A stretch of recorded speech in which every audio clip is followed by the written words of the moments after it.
Brooklyn was at a routine therapy appointment with her son Noah when she turned to the therapist and said, "I need help. Am I going nuts, or is something else going on with my son?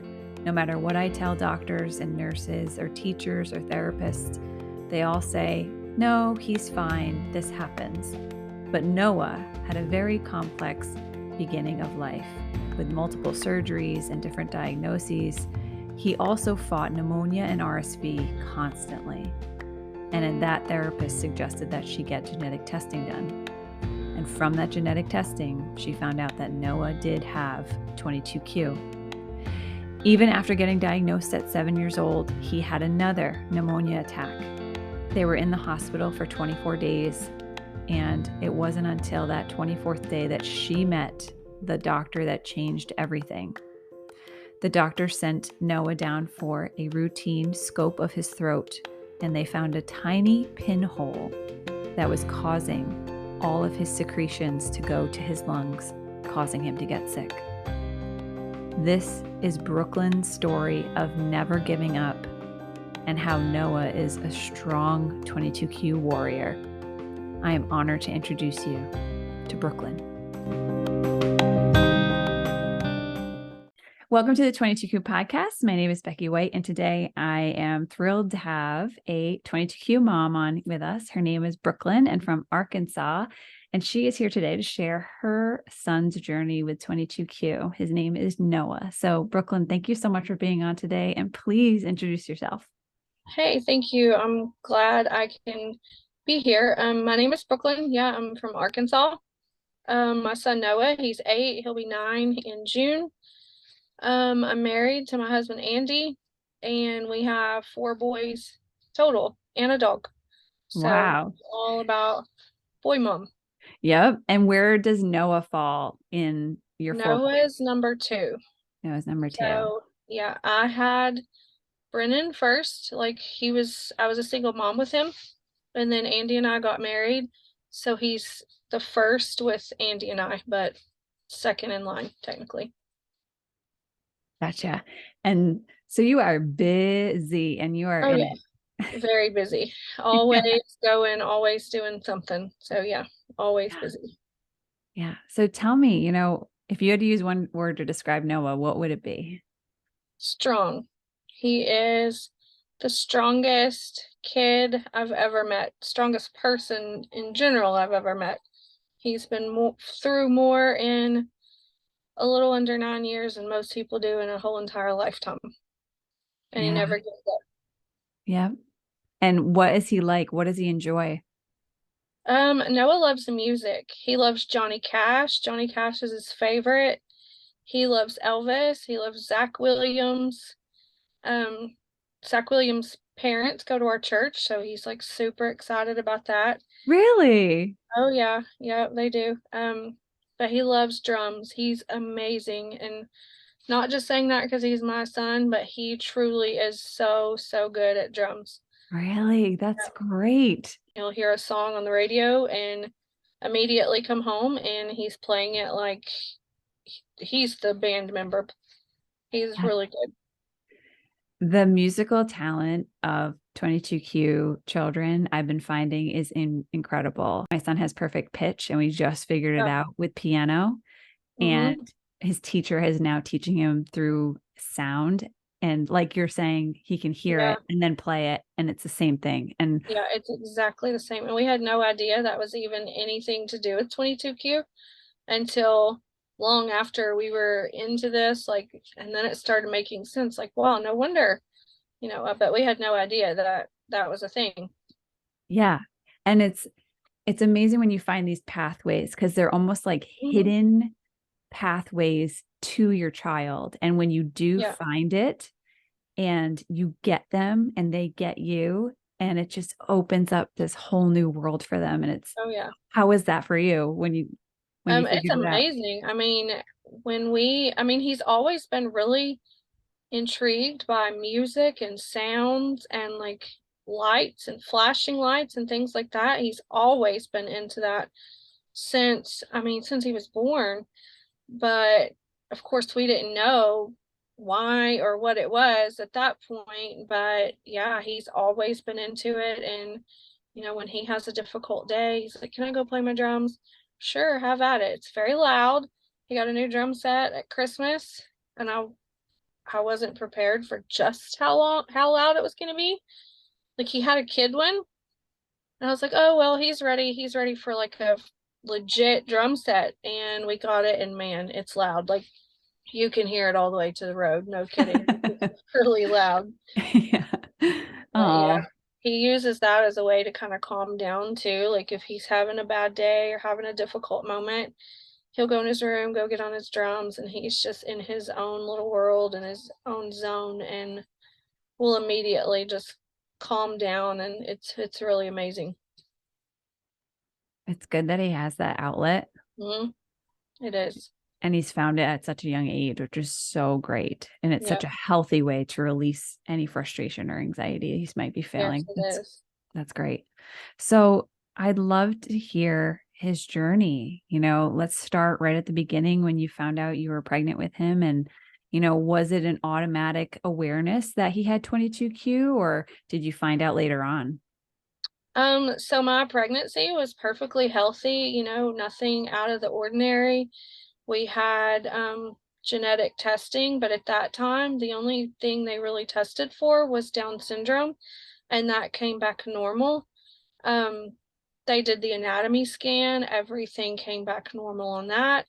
When he was born, they did the APGAR test, they did the hearing test. He did fail his hearing test the first time, but they said that was normal, that, sometimes babies fail that, and he went back and they did it again and he passed. So we didn't have any idea that anything whatsoever was going on. And then around 3 weeks old, he started getting sick, like respiratory issues. And now looking back and watching videos back from when he was a baby, or listening to things, like, we can hear it in his breathing. Like, now we know what to hear and what to listen for. I mean, I can spot a kid from a mile away that has RSV or bronchitis or something. We go in the doctor's office and I can immediately spot it. I mean, I can spot a 22q kid from a mile away. I had no idea what that was at the time, but that's what started it. Just reoccurring respiratory issues. He didn't have any choking problems. It was just RSV, pneumonia constantly. By the time he'd get over it, he'd be on antibiotics. Here it would come again. And he was hospitalized. I can't remember exactly how old he was, but he was just a few months old, and he was hospitalized. And that was the first. That was the first hospitalization. He had bronchiolitis at that point, and then from there he just continued getting sick. That went on literally every month. He was sick all the way until Christmas Day in, I believe it was 2015. Yeah, it was 2015 Christmas Day, and we had to take him to the ER. He was so sick. And they did test, and he had RSV, so they admitted him to the hospital again. The doctor that was on call, the pediatrician, he came in and seen Noah, and we were explaining, something's just not right. I mean, nobody gets this sick this many times for no reason. Like, I just feel in my heart that something else is going on. So he referred us to Le Bonheur Children's Hospital in Memphis to see the pulmonologist. And from there, that's kind of what started our road to 22q. We still didn't know at that point that that's what he had. The doctor did some tests, and just as soon as we left her clinic, she called us and she said, "Something else is going on. We need you to come back and have some more tests." But he was supposed to get tubes put in his ears because he was having ear infections as well. So we went in for that surgery. He was 19 months old, and we went in to get tubes in his ears, and the pulmonologist said, "Well, while he's already under sedation, let's go ahead and get the CT of his chest and of his heart because they felt like something was going on. And that's when they found that he had a vascular ring with a double aortic arch. So they ended up not doing the tubes in his ears because they felt that would be too dangerous to, put him under that much anesthesia when now we found out that he has this heart defect. He's It was still terrifying. he's still getting sick. Yeah, he was still getting sick. So in my heart, at this point, I just had a feeling that something just still wasn't right. I had no idea it was 22q. I had no idea that it was anything genetic. I just knew that in my heart, something was not right. And Mm-hmm. I had a few moments of having to get ugly with doctors and nurses, and that's just not me. And it's very uncomfortable for me to have to be that way. But I've had to learn to express my voice Mm-hmm. and express my concerns. And unfortunately, sometimes that requires me to have to get a little ugly with people Mm-hmm. just to get my point across. Like, no, that you may be the doctor, and I respect that, but I'm his mama, and you need to respect that as well. And in my heart, something's just not right, and it needs Right. to be addressed. So, Right. And did he still get the ear tubes corrected? later on, he did get ear tubes. We were in Arkansas during all this, but we did move to Florida for a year. And at that point, we switched doctors and we were still having the ear infections. So they did go ahead with the tubes and they took his adenoids out at this point. Well, that led to him bleeding a lot.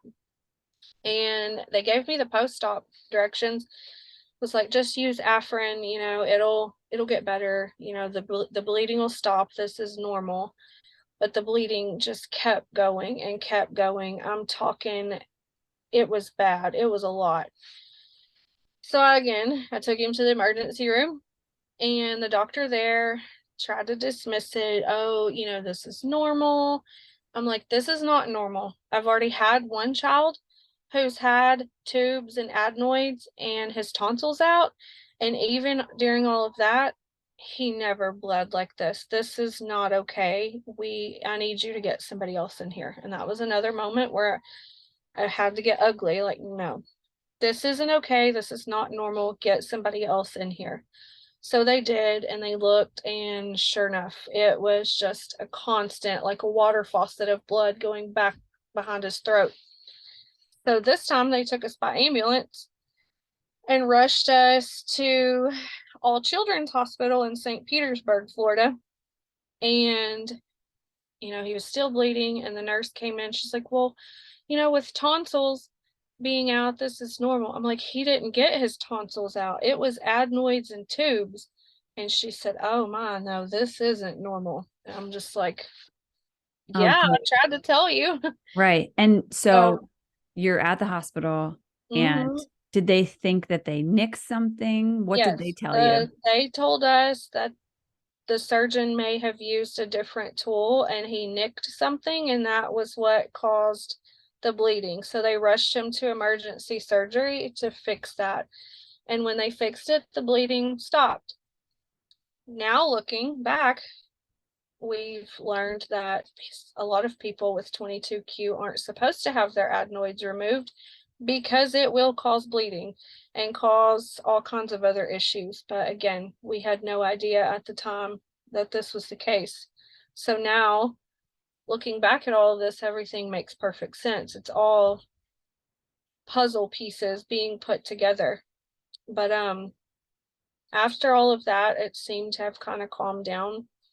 Um, I think right prior to this, him and his older brother were jumping on a bed and he broke his leg just for no reason, no rhyme or reason. He broke his leg. And I'm like, that's kind of random.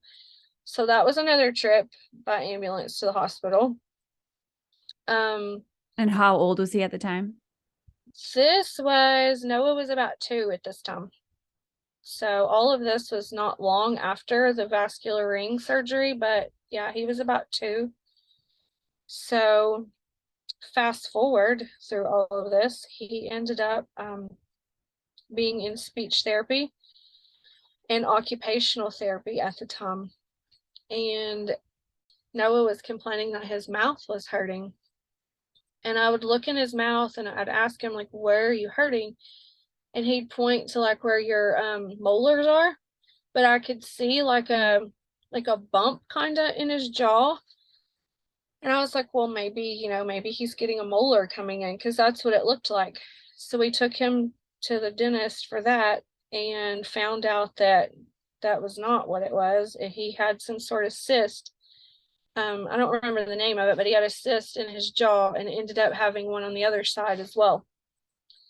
So they had to go in surgically to remove, these cysts in his jaw, which in turn he lost both of his permanent molars on each side. All of these things are happening, all at once. The doctor, the PCP finding that, and the cyst in his gums, along with all the other things that had happened. I'm like, man, something just isn't right. This many things, this many random things does not happen to one person without there being a cause. And again, I was just going on my mother's intuition. I would talk to my husband about it. He was like, I think you're on to something. He's like, but I just have no idea. So I spoke to his occupational therapist. Her and I were friends. And I'm like, do you think I'm going crazy? I said, sometimes I feel like I'm losing my mind and that I'm looking too much into this. I was like, am I going crazy? Or do you think that there's something else going on? She said, well, now that you ask me, I don't ever want to just come forward and like scare parents or say, speak up and it be offensive. She's like, but now that you're coming to me, she said, I really feel like that there's something else going on too. She said, have you ever considered genetic testing? And I was like, no, I've not ever even thought of that. It's like, it never crossed my mind that we would need that. I was like, the only genetic testing we've ever done was when I was pregnant and it came back normal. And she said, well, I really think that you should talk to your PCP or Noah's PCP and get that done. So I spoke to him, and at first he was like, oh, I don't know. I don't really think it's anything. And I'm like, look, he and I were friends outside of him just being our doctor. I was like, look, Chris, something is wrong. I feel it in my heart. I was like, even if I'm wrong, could you just at least give us the referral?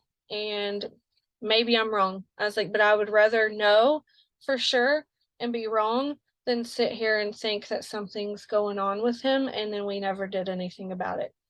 So he wrote us the referral and got us to the genetic specialist in Memphis now. And a few weeks in, they called and they said, we definitely think that there's something going on.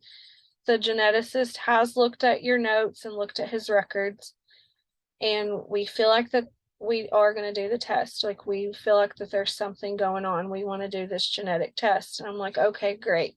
I was freaked out, but I was also relieved. It's like, okay, maybe I'm not crazy after all. So we went for the genetic testing. They told us it'd take about a month or so. The results actually came back in 3 weeks, and they called me and said, and he confirmed that he did have 22q. Obviously had no idea what that was, but I knew it was a relief, but was also heartbreaking because, like I said, nobody ever wants something to be wrong with their kid. And my heart was broken, honestly, and I had no idea what to expect. I thought the absolute worst. Now looking back, I can see how far we've come, and if I had to tell anybody that's going through this, like somebody that's just now being diagnosed, like, I know that it's terrifying. There's still times when I get worried and I get scared, and it's almost like we have some sort of like medical PTSD or something, because all the appointments, all the things. I mean, even when Noah so much as to coughs, I freak out. And I've got my stethoscope, I've got the pulse ox, I've got the breathing machine, like I've got all of the things. It literally looks like a doctor's office and a pharmacy in my room. But we've still come so far. But You yeah, so really, we yeah. found out he had it, and they scheduled a Zoom meeting because this is still during COVID.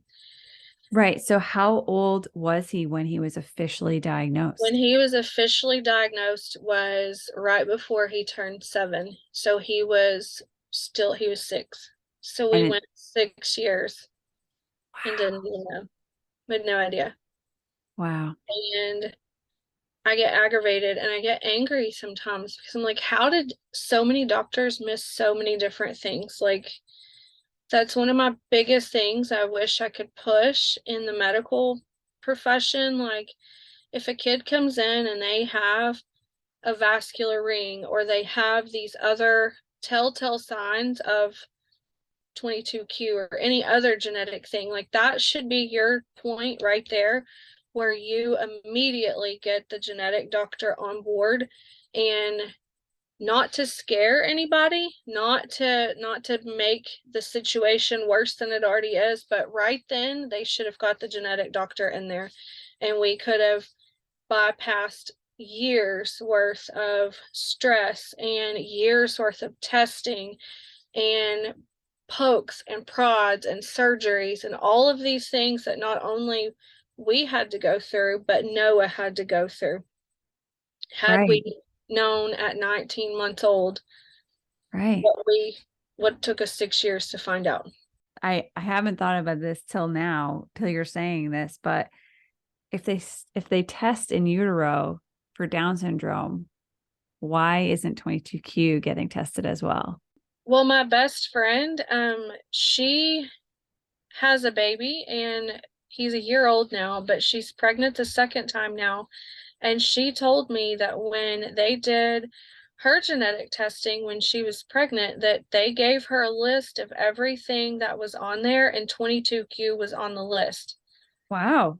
So I don't know if that's a common thing that now they're doing with all pregnant women, but I do know for sure. And she showed me the list, but that's come a long way Yep. in just a short time. I mean, like I said, Noah's almost 9. So within 9 years, they've gone from just Down syndrome to now they're testing for lots of things, which is amazing. Yeah. And it is scary. And sometimes I wonder, would I have been better off knowing back then what I know now? Like, would I have rather found out then?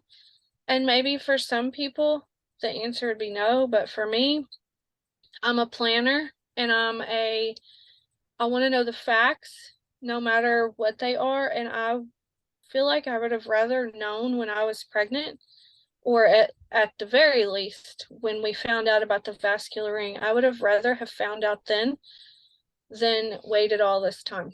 I agree with you in the sense of if you had found out sooner, you could have got his team in place sooner and had less traumatic events happen Right. for him and kept him out of the hospital as Oh much. yeah. And if, Even in 2021, after we found out he had 22q, he was still getting sick. And actually, back when he was right after he was 5, before he was 6, they he was still getting the respiratory issues and all of that. So he had a scope done, and they found that what he was supposed to outgrow, the floppiness and the compression that was on his trachea, by them opening that up, he was supposed to, outgrow whatever it was, and he did not. And they had to do another surgery through that same incision under his shoulder blade. And they had to go in and do a division of the left subclavian artery. So, whatever it was, I can't remember the exact name, but whatever it was that he did not grow, They basically went back in and did the same surgery, but now they had to reroute the subclavian artery. You can either reroute it, I think, to your like carotid artery and like go somewhere down your arm, or reroute it somewhere else. I don't remember, but they did have to reroute that. And so that was another stay in the hospital. And And it that was was before, successful. yes, that was successful. And that was before the 22Q, Okay. before we found out about that. But And then, is this when you told the doctors, like, find out what's going on with my yes, son? this was the point when I was at the end of my rope, and I'm like, something's not right. We need to figure out something, Mm-hmm. because he was supposed to outgrow this. He's still getting sick. All of these things, something's just not right. So that's at this point, that's when we went through the whole genetic testing situation. Mm-hmm. Well, then, after 22Q, he was still getting pneumonia constantly. He was still getting sick. At this point, this bout with pneumonia was so bad that I honestly thought he may die.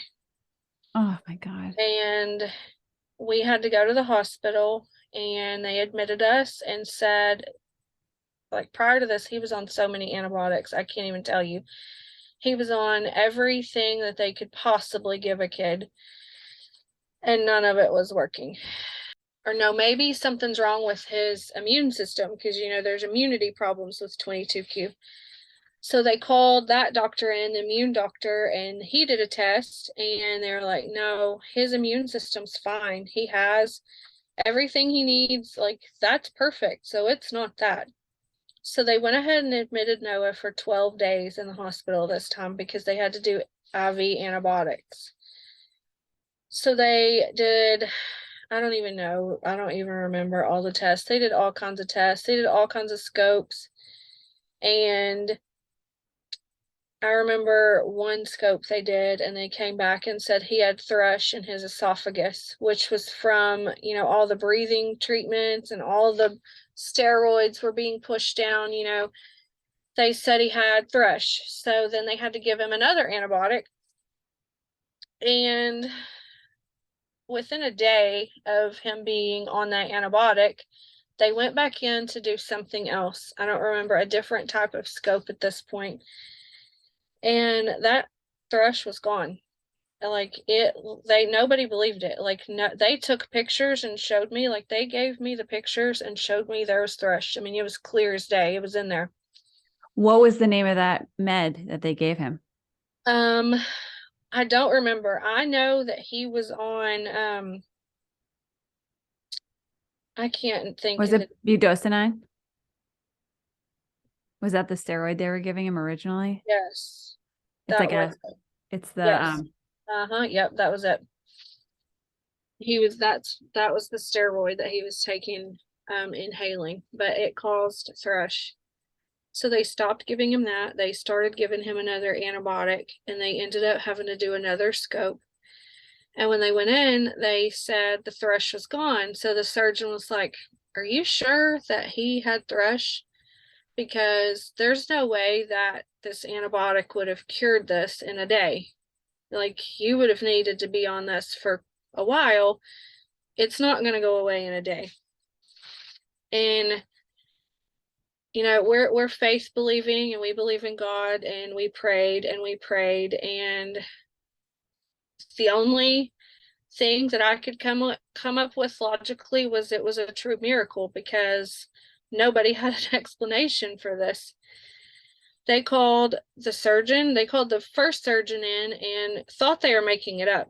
This doctor that did this one thought that the doctor that saw the thrush was like, you're lying. This isn't possible.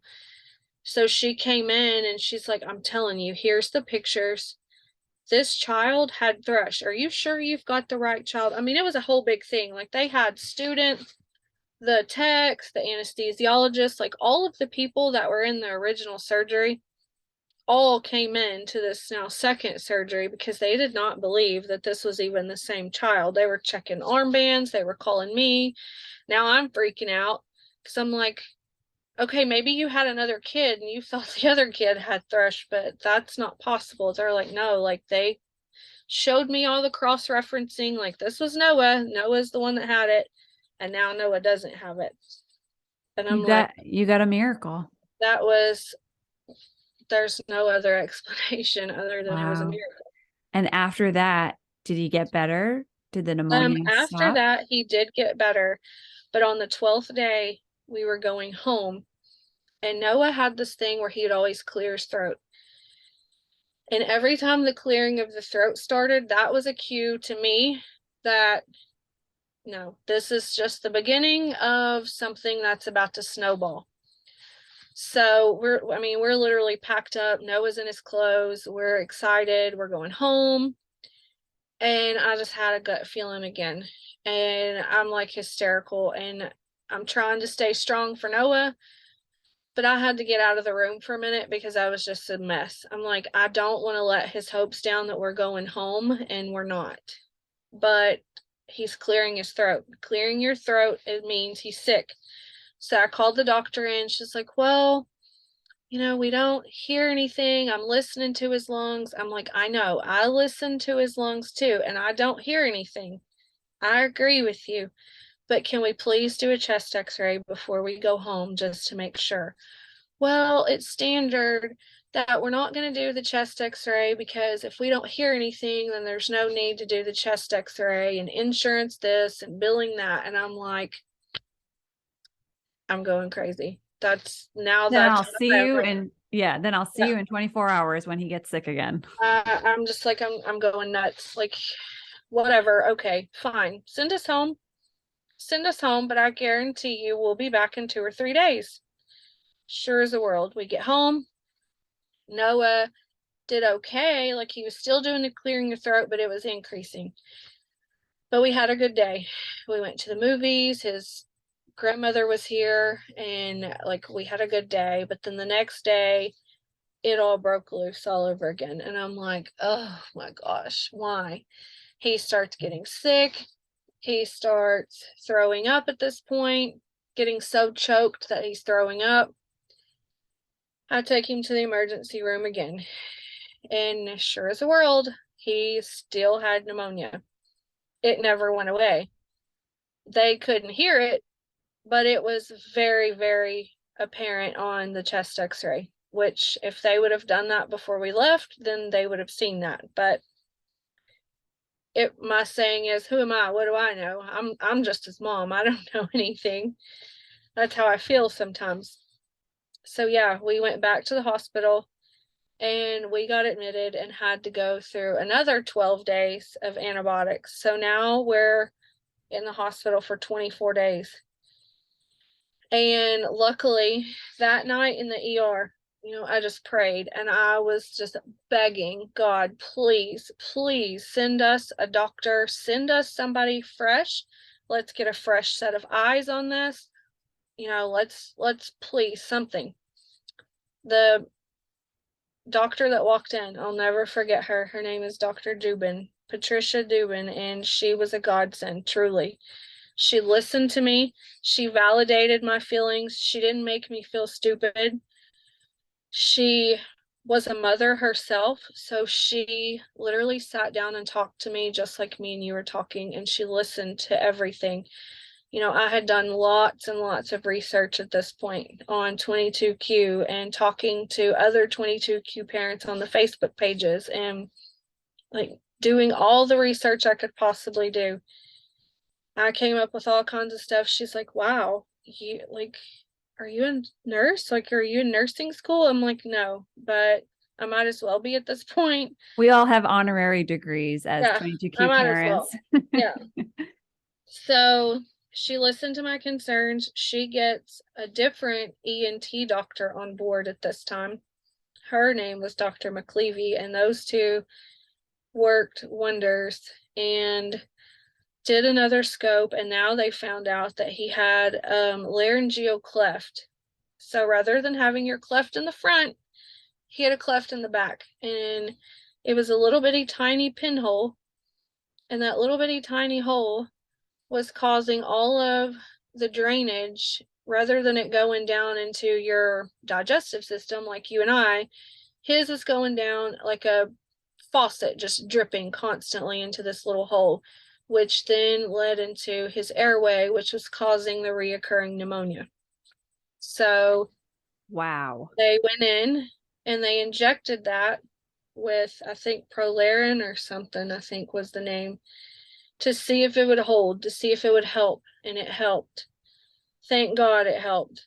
And Wow. we finally went home from the hospital at 29 days total, with a maybe 2 or 3 day break in there. And of course, with COVID and everything going on, like my husband couldn't be there, my kids couldn't be there, my other kids. So he and I would trade off on the weekend, and I'd come home and stay with the boys, and he'd stay with Noah. It was hard. It was really hard. And not only dealing with my own child, but hearing the other babies in there cry and scream. And I get emotional thinking about it, because that's where like the PTSD kicks in, because there's so much. And Noah would get so excited hearing the helicopter, because we were on the 12th floor. We were on the top floor, right under the helicopter. He'd love seeing it. But my heart would break every time, because I knew if the helicopter was coming, it couldn't be good. And it was just a constant mental thing, hearing babies cry, hearing my baby cry, and I'm not able to fix it. And there was a baby next door that was left there. Their mom and dad left them, so they had nobody. And I couldn't go over and pick the baby up. It was so hard. And I hate getting emotional about it, but it just brings back all of the fears and the anxiety. Like, it never goes away. And it truly is traumatizing. And then there's guilt, because you feel so guilty. Or how do I have a right to feel this bad about my son, when there's babies next door that don't even have a mom or dad? Or the kid on the other side's dying, and you hear their mom and they're screaming. Yeah. So I've had to learn that our feelings are valid, that even though, yes, of course it could be worse, of course it could, but this is our worst day. It's okay to have those feelings. So Yeah. that would be something else that I would tell parents is, yes, you're going to feel guilty, and yes, you're going to feel terrible, but it's okay to have those feelings. You're valid. You are valid for being afraid and for being angry, or questioning, why my child? Why does my kid have to go through this? Mm-hmm. And I've had to learn that along the way as well. But since being in the hospital, Noah's gotten way better. He's not had pneumonia since. This is going from a child who had breathing treatments 4 times a day. He even had a vest that they had to give him, that they told us he'll have to use this for the rest of his life. They told us, he may have some sort of other lung issue. He was tested for cystic fibrosis, and that was negative. They tested him for primary ciliary dyskinesia, and that was negative. Even through the cyst in his jaw and all of these things, they thought, well, maybe it's cancer. So we ended up having to go to St. Jude during all of this. And that in and of itself was terrifying. I mean, you see it on TV, you see these ads, but then when you're there and it's because of your kid, and you see all these other babies, that was, whew, Yeah. that'll bring a grown man to his knees. My husband's 6'4", a big man, and it brought him to his knees being in that place. Right. That was terrible. But he didn't have cancer. He didn't have any of those things. So that was something to celebrate for sure. Mm-hmm. How do you, as I was, I just, I need to first say, like, you're an amazing mom. Thank you. And you and your husband are incredible. And I have tears in my eyes because I'm there with you. I can feel it. I can hear the babies crying, and it's heartbreaking. Hmm. And I don't know what you went through exactly, but I have been through similar traumatic things with your kid, and it's awful. And Yes. I can't imagine during COVID having to do that as well, and the isolation and not having visitors. Anybody that went through COVID and in the hospitals, my heart breaks for them. Hmm. It was It's it was another bad. layer. Oh Yeah. yeah. We And had to get creative. Like he missed his brothers. Of course, I missed my other kids, missed my husband. They all missed us. So we just had to get creative, and the child life specialist brought us markers and paper, and we made a big, huge sign and hung it in our window. And my husband and the other boys would go down in the parking lot at the bottom, and the reflection of the sun kind of made, and I guess the windows are tinted, so it kind of made it hard to see where we were. But we'd have to get creative with the, bright colored paper and markers so that they could see us from the parking lot. But then we'd wow. wave and we'd talk on FaceTime. Thank God for FaceTime and things like that, because man, that would make it even more difficult if you couldn't Ugh, even see each other. But yeah. And I'm so glad that Noah's story has somewhat of a happy ending, that they found that tiny hole. yeah, that right there was what changed it all. It did. And Changed I the hope, loan issue for yeah. sure.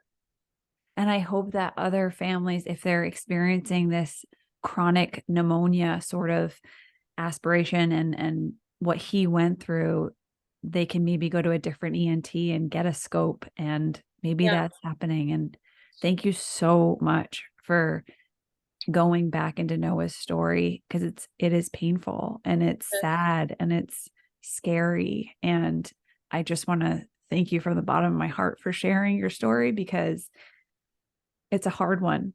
It And is. I It's think hard, it'll you know. help other families for Yeah, sure. for sure. It's not over. We still have every 6 months, we were going there for a while. It was like an appointment, 2 or 3 appointments every single week. But now it's gotten to where, it's every 6 months.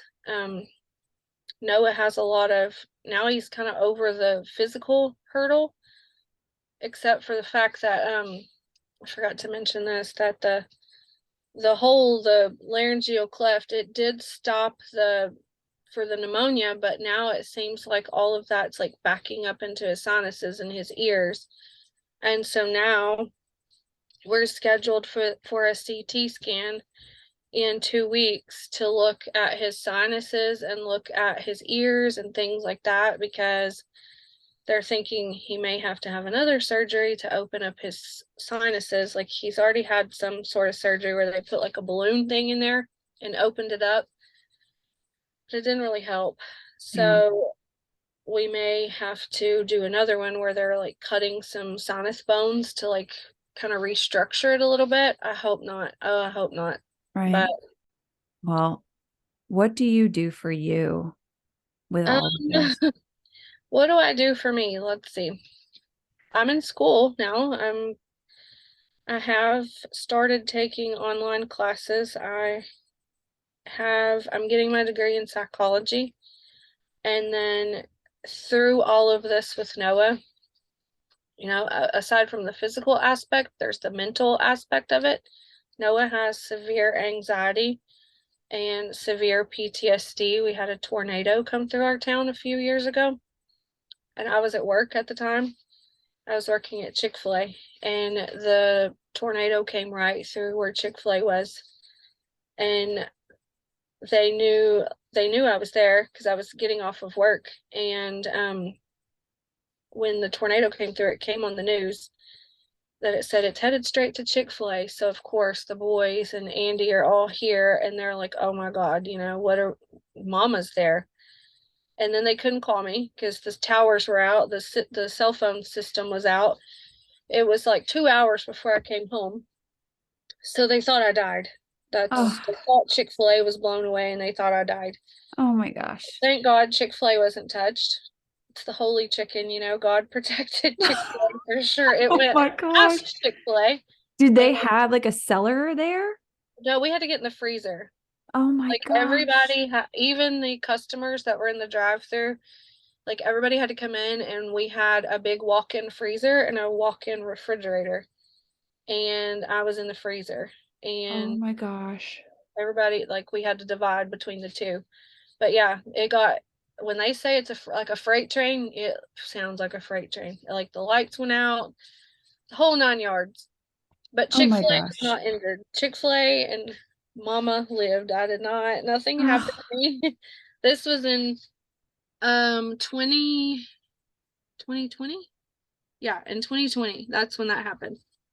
But because of that, now Noah has severe storm anxiety. I mean, if he even smells the rain, he is so in tune to the weather at this point that just a shift in the wind or the cloud looks just a little bit dark, he's freaking out. He's wanting to get on the weather app. He's wanting to make sure that we're safe.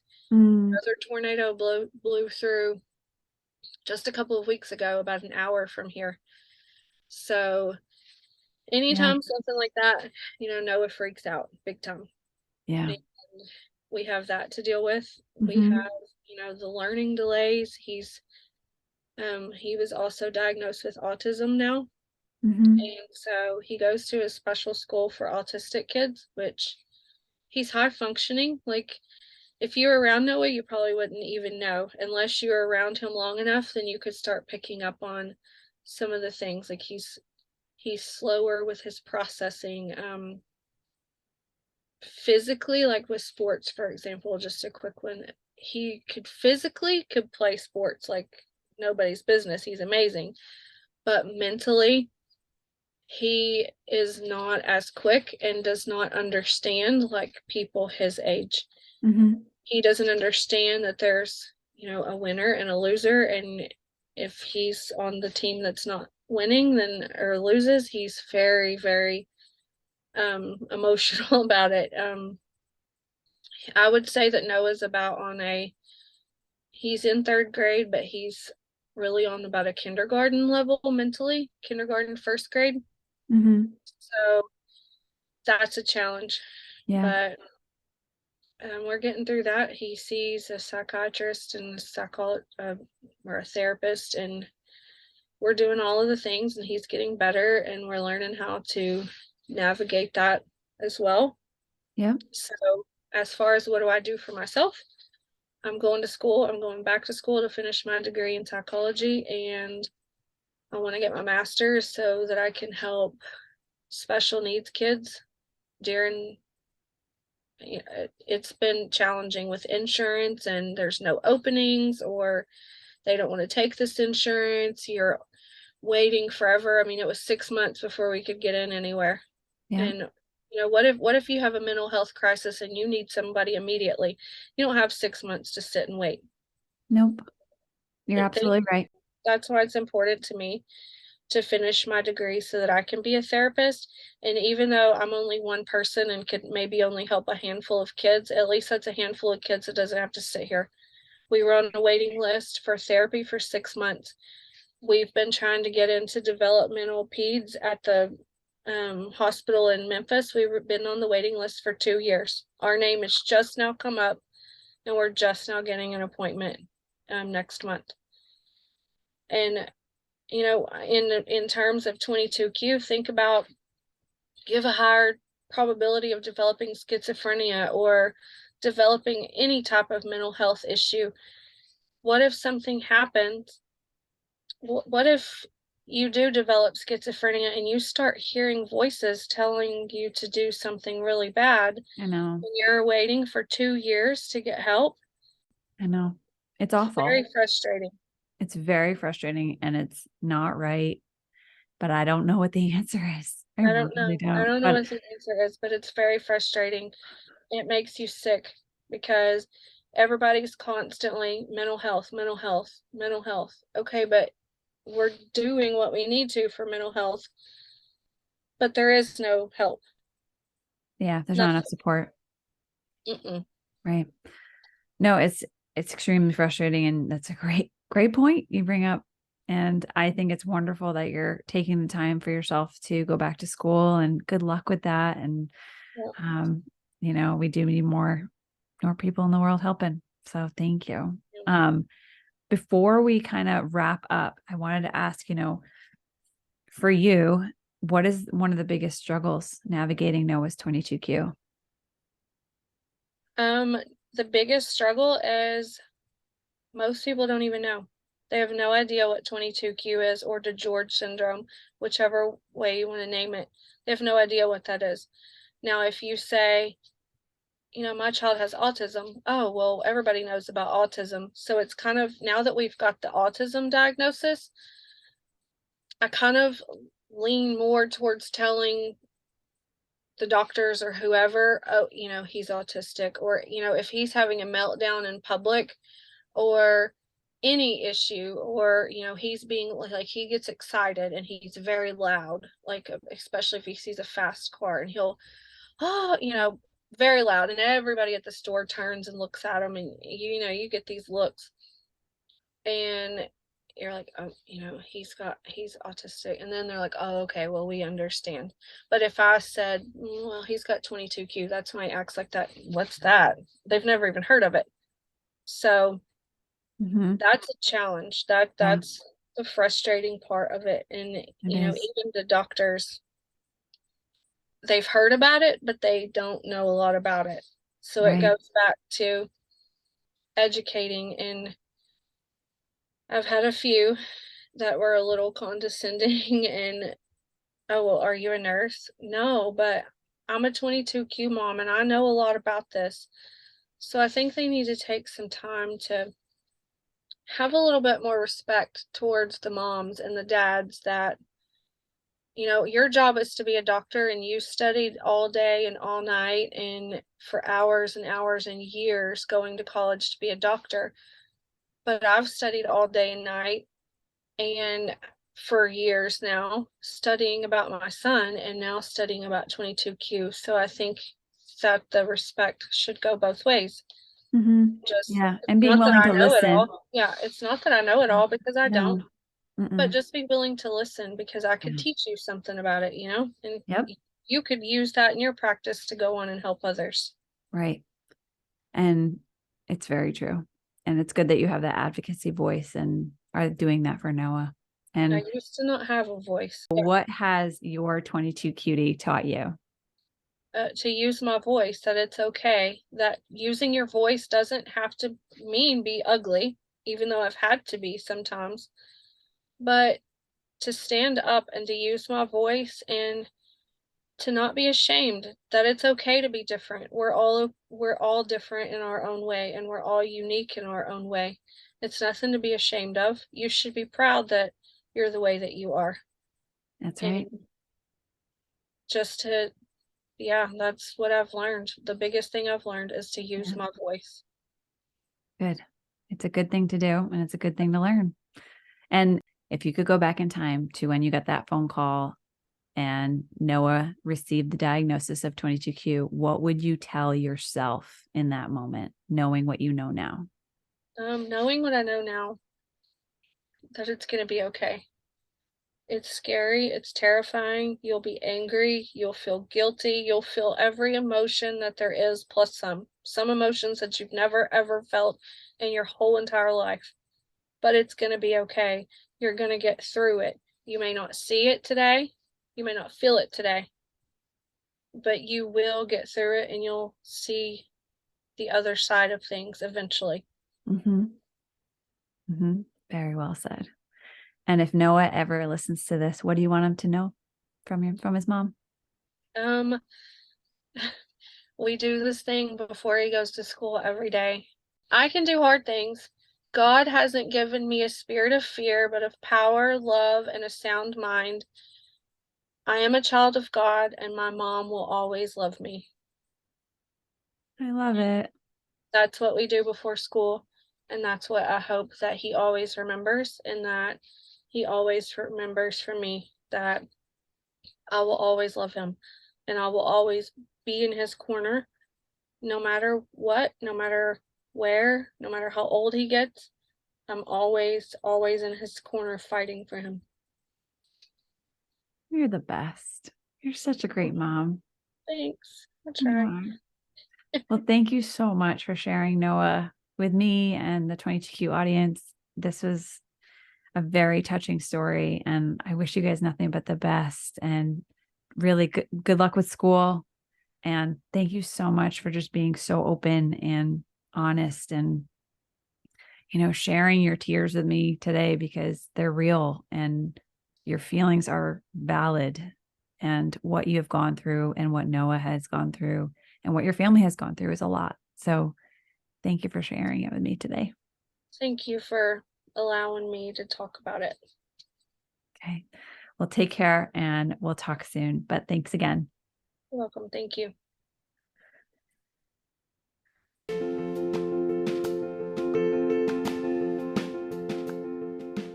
Brooklyn, thank you again for sharing Noah's story with us. This was a hard one to get through. It's powerful and moving, and I have no doubt that it's going to be able to help many other families on their 22Q journey. So thank you for sharing it with me, and continue to be an amazing mom that you are. Thanks again.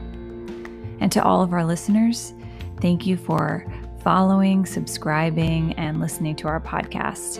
If you'd like to reach me, you can contact me at 22qpodcast@gmail.com with any questions, or if you would like to be on the podcast, reach out and let me know. So until next time, thank you again, and 22Q families, never forget that you are not alone.